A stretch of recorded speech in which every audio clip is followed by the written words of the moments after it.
You're listening to an Airwave Media Podcast. Hey everyone, for this week's episode, I'm doing something a little different.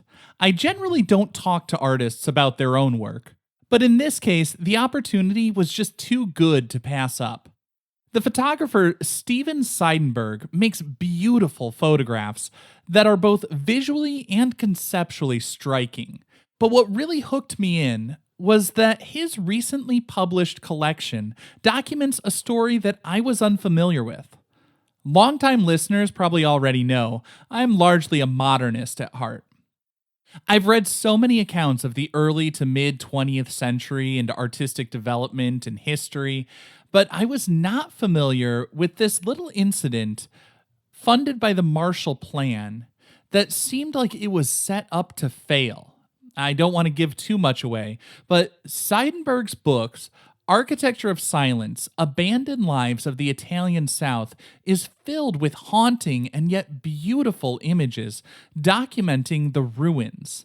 And the companion book, Distant Voices, on Steven Seidenberg's Architecture of Silence, is a collection of essays from historians, critics, philosophers, and others giving us the context to make sense of the photographs. In this episode, I spoke with Steven Seidenberg and Carolyn White, who edited Distant Voices, so they could explain the history behind the ruins and share some insights into the photographic process.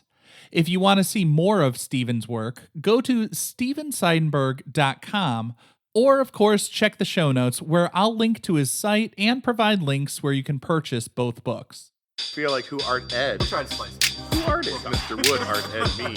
Good. Either way, it's ambiguous. It works on so many levels. I know. That's off to a great start. Welcome to Who Arted, weekly art history for all ages. I'm your host, Kyle Wood, and today I'm excited. I actually have two guests. We're breaking format just a little bit. I have the photographer, Steven Seidenberg, and Carolyn White, who have worked collaboratively on two books, correct? One is a photography book, and one is a collection of essays about sort of the ruins of what was left after something didn't go so well on the Marshall Plan. Is that correct? Yes. I mean, Marshall Plan funded a program that was implemented by the newly formed Italian Republic after the war, post-war. Yeah. And I was excited about this because longtime listeners know I am like a World War II nerd. I am just such the modernist at heart. I've done episodes made reference to the Ghost Army and all sorts of stuff that happened around that era, the post-war era. I feel like that middle of the 20th century was such a critical time in at least Western art history, and so much happened shifting our perspectives. And when I saw that you had a book that was documenting some of that stuff, I was absolutely fascinated. So I guess to get into this, normally I would be doing all the heavy lifting on the background part, but it seems kind of ridiculous when you quite literally wrote the book on the topic.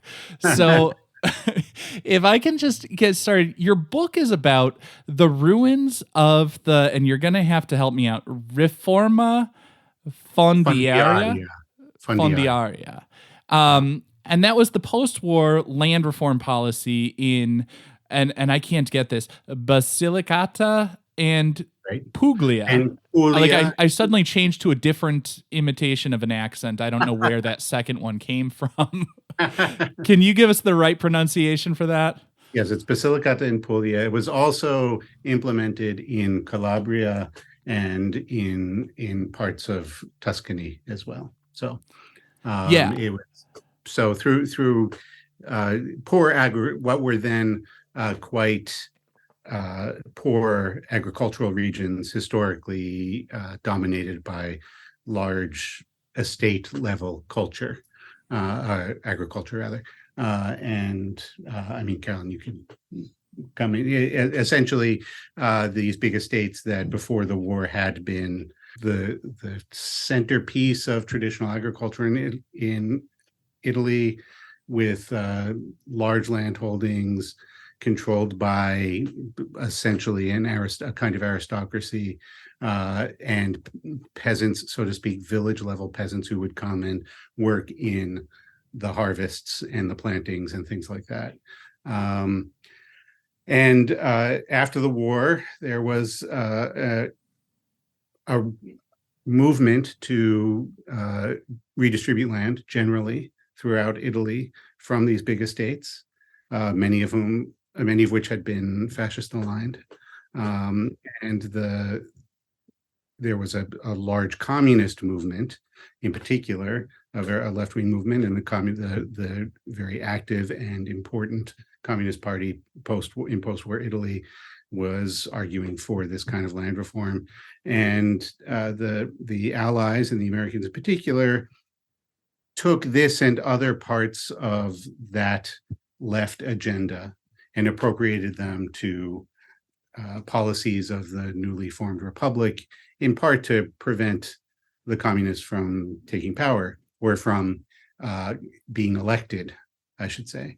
And they did so in a way, though, that was fairly destructive, as it turns out. So the money came from the Marshall Plan, or much of it did, and then the Italian government started implementing the policies.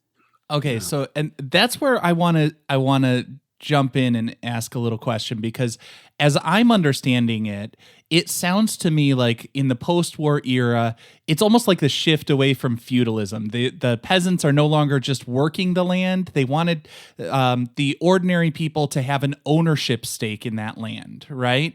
And so they're dividing it up. And maybe it's just the lefty in me. I'm sitting here thinking, well, how could this go wrong? So how did it go wrong? You've alluded to, we've already said there are ruins there that you were documenting, and you've said it all fell apart. So where did this go off the rails? Well, it went off the rails in many directions. There were a lot of things that kind of came together to make things go wrong. It was underfunded. It was overly ambitious in terms of the building that people did. They spent all the money on land improvement and building these thousands and thousands of houses.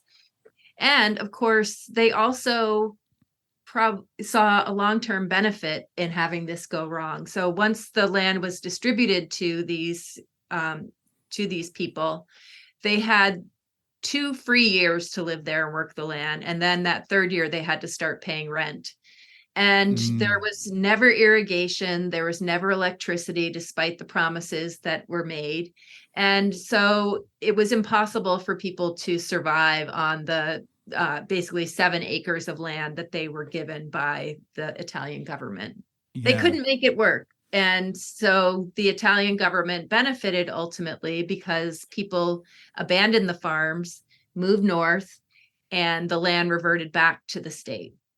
And subsequently, the state then sold the land to these large corporate agricultural interests. So there was essentially Italy managed in a 20-year period to move in these regions from feudal agriculture to modern corporate agrobusiness, with the casualties of the cultures of all of these places being lost, all of these village level cultures lost, all of these families scattered, and all of those laborers, those people, those potential landowners, often moving north to man the factories for the new industrialization of the North, for car making and other kinds of industrial enterprise. So it's feudalism by another name, essentially. And I'm just curious, what is it about this story that drew your attention? Why did this one jump out at you? Because I'm going to be honest, I like happy stuff, and I'm thinking about like ruins and stuff. I mean, it's a story to be told, but why did this appeal to you? Well, I'll tell you, in some ways, I think that at least for me in my art practice, and in the way I understand art practice in general, and in particular photography, it's a politically activated genre automatically by virtue of its relationship, at least lens-based photography. There are obviously kinds of photography that aren't lens-based, alternative process, and things like that. And I'm interested in the aesthetically moving, but I'm also interested in understanding art practice as consequential, semantically consequential, in the case of photography in particular, and politically consequential. And so, it's, in fact, happy stuff is not motivating. In particular, it's not demotivating necessarily, but it's not an intrinsic motivation by any means.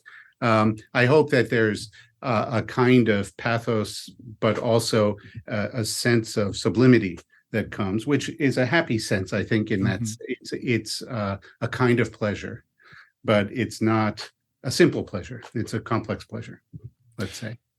Yeah. I mean, I get that statement that, sort of everything is inherently on some level a political statement. Even my choice to, paint a seagull playing a guitar is on some level, a statement about my priorities.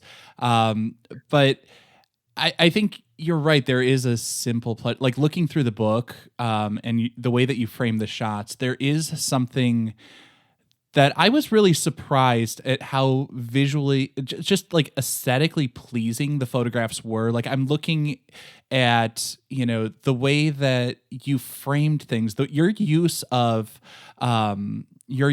door frames and window frames to create that juxtaposition of the vivid, bright, bold countryside, framed by these ruins and other stuff like that. I mean, we can get into the weeds a little bit later, but I think you're right. There is something that is pleasing in some way about these dilapidated structures that surprised me, because it's not the kind of thing that immediately draws my attention. Well, I'll put a finer point on it in the sense that, the structures themselves are not so pleasing. There's something pleasing about the images of the structures, which I take as a successful, pleases me that you feel that way and that people feel that way in seeing the images.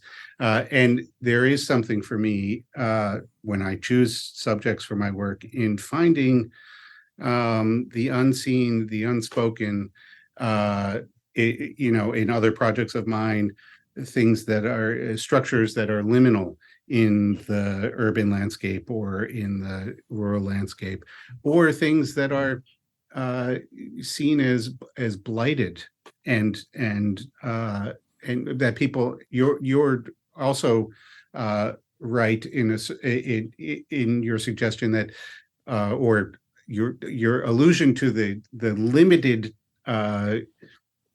amount of time people want to spend thinking about and talking about painful subjects. And so this is something that part of what was ultimately so intriguing about these structures was how difficult it was for people to talk about them in the regions, and how shameful it was for them, even though to a large extent this is true in many places. They were the victims of this policy and the victims of these of this movement, or the way in which this movement was structured to disenfranchise them. But people respond to being victimized with shame often, and that's what we see still. But younger generations, of course, can be have a little bit more distance and can try to talk about what their grandparents and parents went through in these moments. I'm sorry. I want to unpack that a little bit, because the teacher in me, as I think about like my art curriculum, I'm always talking about cultural context in which things were created and what art reveals about the day-to-day lives and the experiences of people. And as I'm understanding what you're talking about, the way that people see a shame in this, the way I perceive this as an outsider, I was thinking this is an example of how, you know, if you don't build the infrastructure that people need to live and to sustain life, you know, giving them one resource but not adequate resource, like the resource of the land, but not the resources of the infrastructure and everything to build a full, complete life around it. Nobody can succeed under those circumstances. And to me, it reads as a government failing. But you are saying that the people on the ground felt it almost as a personal failing and point of shame, like they were given an opportunity but couldn't make it work. Is that am I understanding that correctly? I think that it goes back and forth between thinking about it as an opportunity they were giving that they couldn't capitalize on, and being duped into thinking it was an opportunity when in fact they should have known better. And because in particular in the Italian, say in Basilicata and Puglia and Calabria, the Italian South has been largely discriminated against and broadly discriminated against by the cultural areas north of Rome, let's say. South of Rome and north of Rome remain really distinct in that respect. And often the racism that you see in Italy around north-south distinctions is now much more broadly the racism that you see around new migrants and other people coming through who are not who don't meet the particular version of Northern European whiteness. And so there is a sense in the South of like, I can't believe they took advantage of us again. They told us they were going to do something and they didn't. What a surprise, you know. There is a but at the same time, of course, what we know to be the case is that that they were living in such extraordinary poverty already that for many of them, they did think, well, this probably won't work because this is probably them taking advantage of us again. But we have nothing to lose, essentially, or we have so little to lose.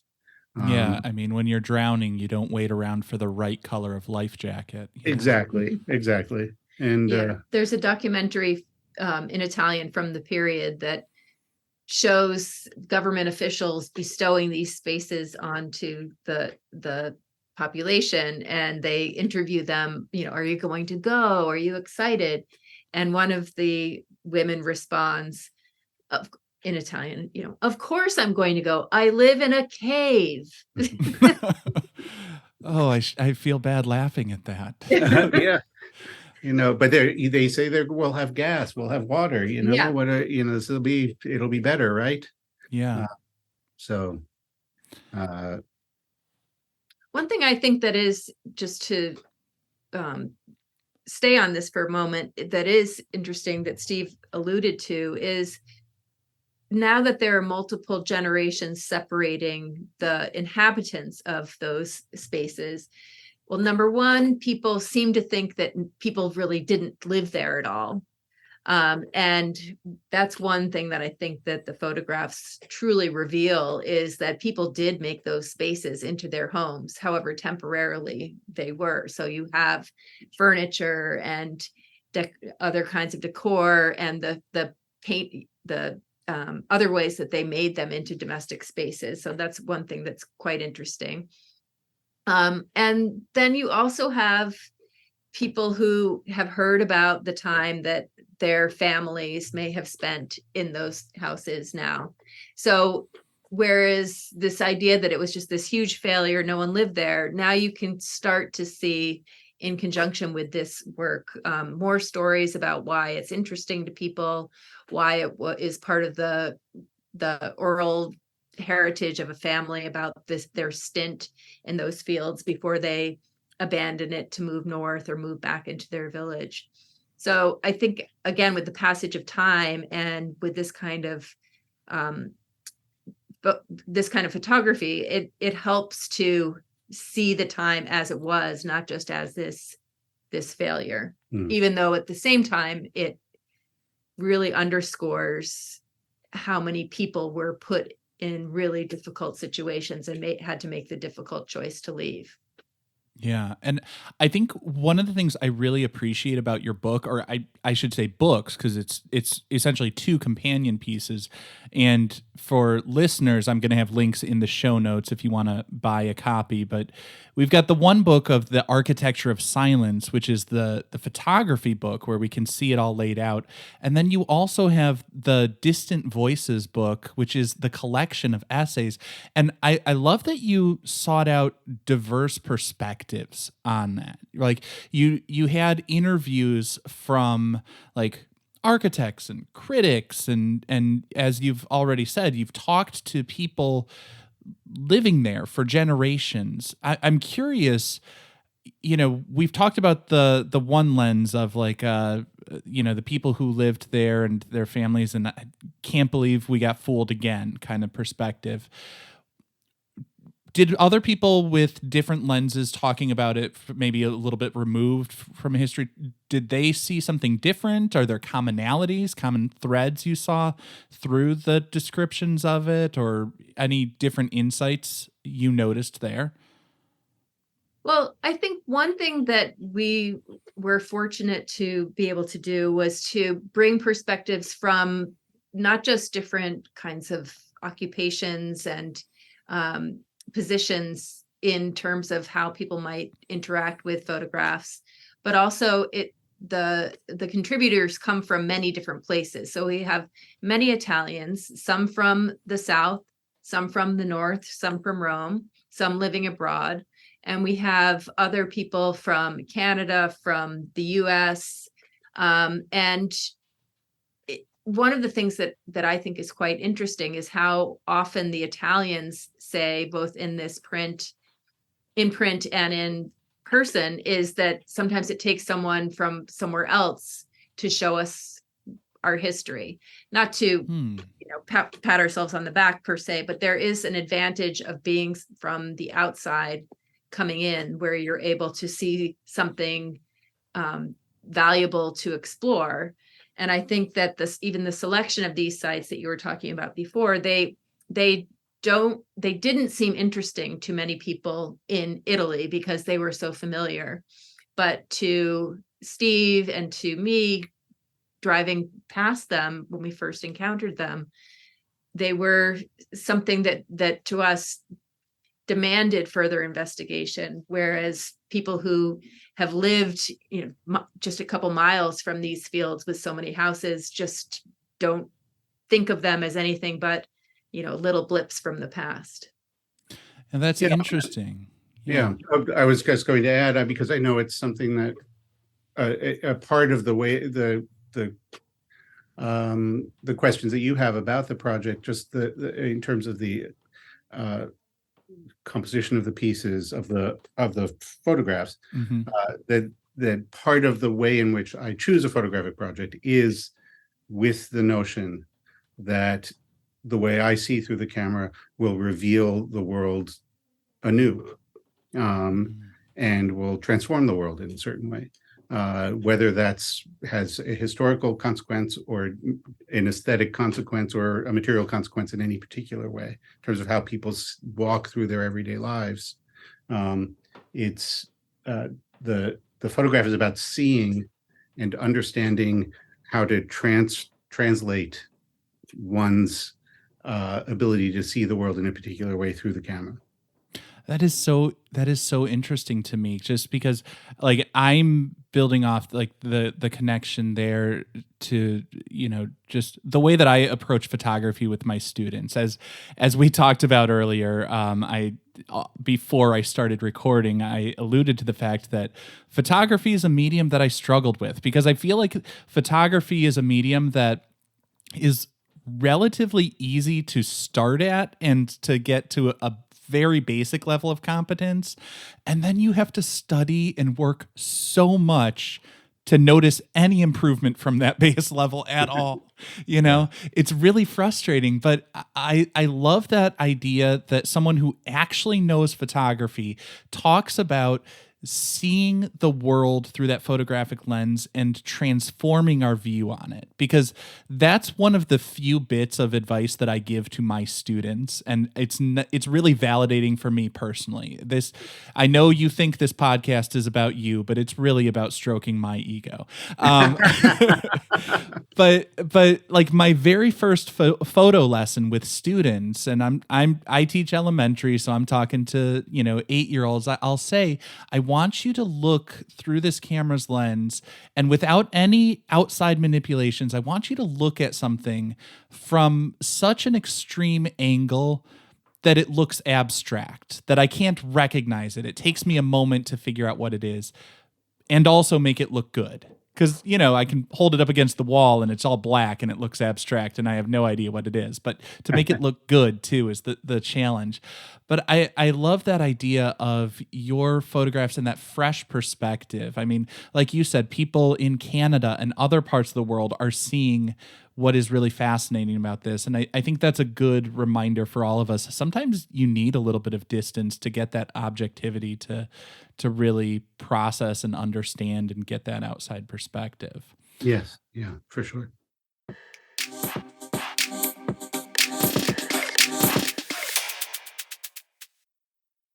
Now, if I can shift a little bit, we've already started to naturally segue there, because this is a space where I like to use an audio medium to get into the visual arts.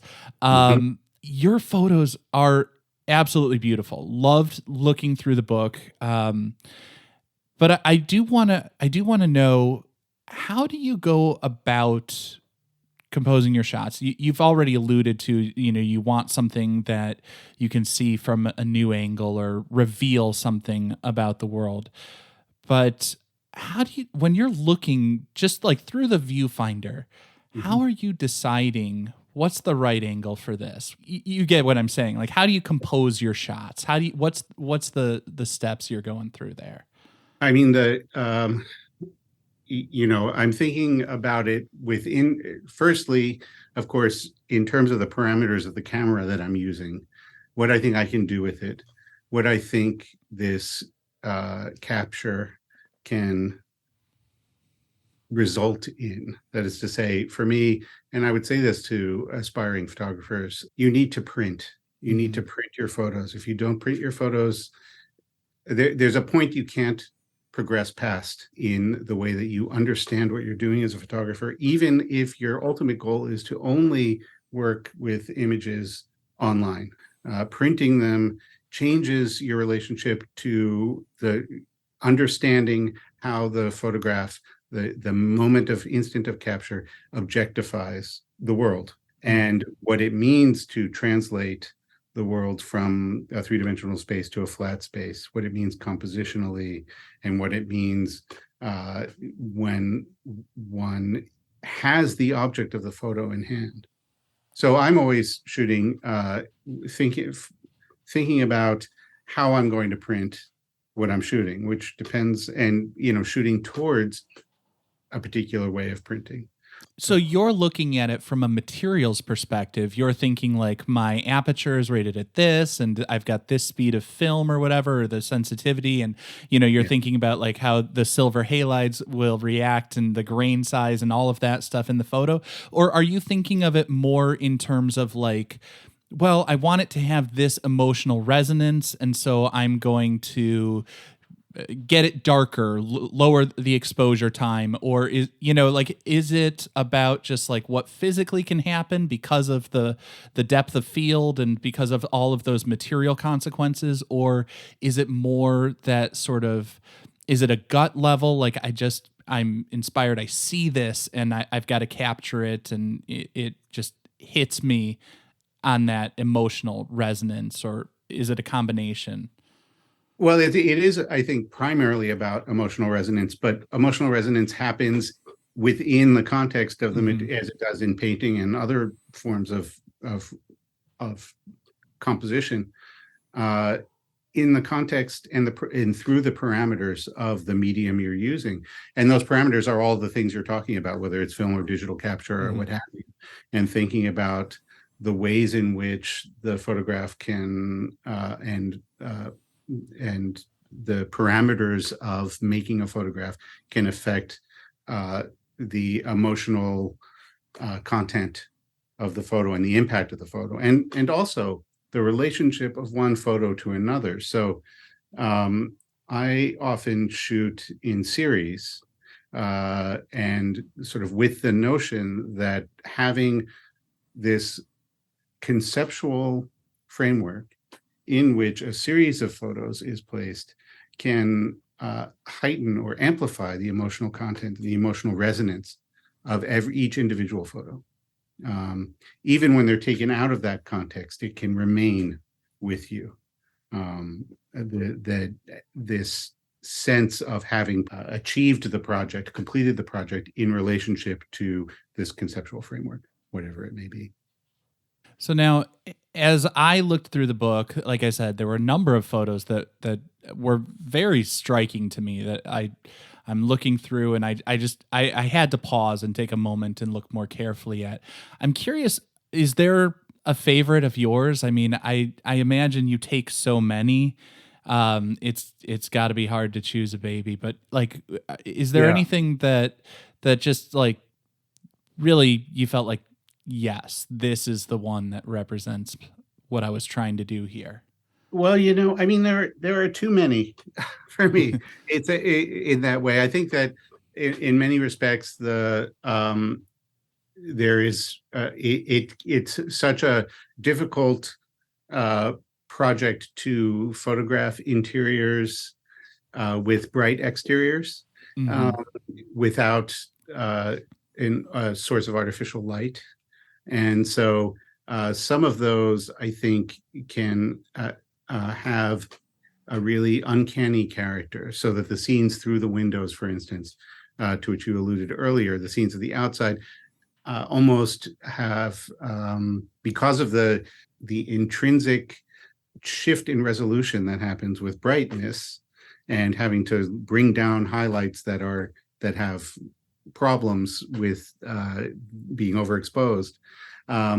So I'm aware that can reduce resolution in a way that gives those parts of the photograph a dreamy or painterly character, as though they're paintings. So that's one of the things that I would be shooting towards in this project, recognizing that I can make the scene outside and the scene inside. I can give them a relative poignancy through various techniques that will that I think is emotionally resonant for people when they see the photographs.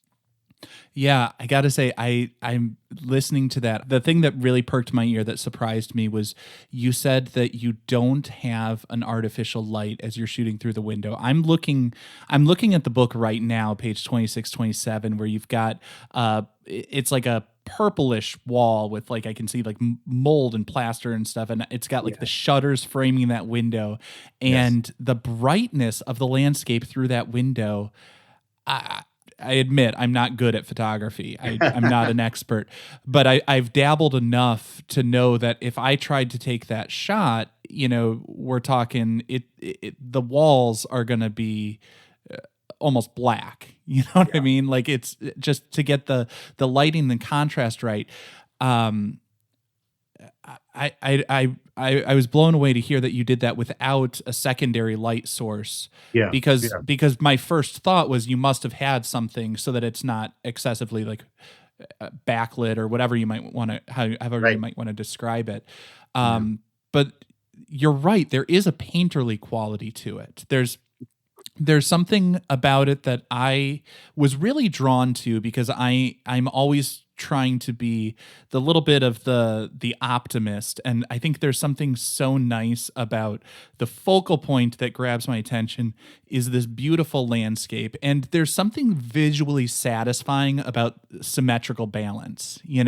I absolutely love that in the framing of the shot, and it feels to me like a Magritte painting, which I've got a little bit of a soft spot for. Like my the cover art for my podcast is shamelessly ripped off a Magritte composition, but Yeah. that photograph that you captured, I think it's all the more stunning to realize that was done without the tricks that I would have immediately gone to. I think of Chuck Close, who said, like, the magic is more impressive when you understand the work that went into it. Yeah, it's difficult to do. It takes many, and it's also a single shot. It's not a composite shot, which people often think. And it's sort of having a clear idea of the limitations of your medium allows you, and your tools allows you to do extraordinary things with them, things that people haven't done before. Well, hat is off to you on that, because I wouldn't have known the exposure time, the film speed, whatever variables you're working with. I don't know if there's a filter on the lens or what, but it's a beautiful image. Thank you. And there are and the cover images, of course, another similar image of an interior exterior. There are a few others, but as you say, in a way, this is a book about frames within frames, the compositional frame of the photograph itself, but then the frames within, the doorways, the windows, the pathways in and out that recapitulate the sense of pathos, I think, of entering a house that was never quite able to fully realize its potential to let people live in it, to have people thrive within it. It's one of the contributors, cultural critic and journalist and poet in Italy named Maria Teresa Carbone, says in the essay book, it's an abandoned, each house is an abandoned dream. And that's part of the nature of the project for me, is to recognize that, and recognize that sacrifice, and also the dreamlike character of it, of these spaces. Yeah, that is a beautiful and slightly haunting way of describing it, but I think an apt description. And I think just to wrap up, the one thing I always like to do, first season I would wrap up with just the takeaways from everything, and to summarize with all of this, I like to end on a positive. So since I've got a photographer who is, in my estimation, absolutely brilliant at what he's doing, I would ask, what advice would you give aspiring photographers? If someone's looking to up their photo game, whether it's to get better Instagram pictures or they want to become a professional photography documenting the world, what tips would you give as a starting point? I would say, and first let me qualify that I happen to not use social media at all. So I don't know what it would be what makes someone a better Instagram photographer, but I suppose they're just posting photographs on Instagram as opposed to some other place. Within that, if they have the wherewithal to make prints, I think that's a useful thing to do. But if not, to understand the photograph compositionally, maybe firstly, even in relationship to painting, to see that the same techniques that happen in the same modes of manipulation and modes of emotional resonance a painter can make happen on a flat plane are similar to what happens for a photographer. And then photography also shares something, though, with what a sculptor is working with. That is, you have to deal with the way in which a three-dimensional world functions, the way in which exposure functions happens in three dimensions, not on a flat surface, even though you're transposing it onto a flat surface. So in some way, I think the best is to look at as much art as you can, identify the things in art practice, and of course, in the practices of other photographers whose work you admire, identify aspects that of that work. Maybe not, maybe you can't identify the compositional particulars, but you can identify the emotional particulars that draw you to that work, and start to think about how you can find that in your own practice and your own way of seeing, even before you move to the camera and to making others see what you see. I cannot second that more heartily. I think that is a really beautiful way of describing it. And once again, just to bring things full circle, perfectly suited for my personal needs and what I needed to hear as a not particularly talented artist, to know to intellectualize things, which is the only way that I have acquired any skill. Understanding the material science of the process and what is happening and how that can be manipulated, as well as the structure and of how a composition is arranged, those principles of design of balance and contrast and emphasis, and the rhythm and movement, and how those things are structured.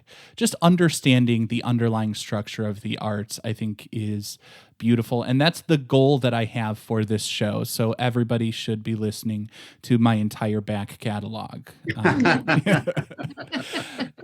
In all seriousness, though, I cannot thank you enough. The books are absolutely gorgeous. Like I said, I'm going to link it in the show notes for anybody who wants to buy a copy. But once again, thank you for giving me your time and your expertise, Steven Seidenberg and Carolyn White. Thank you so much. It's been a pleasure. This concludes this week's episode of Who Arted, part of the Airwave Media Podcast Network.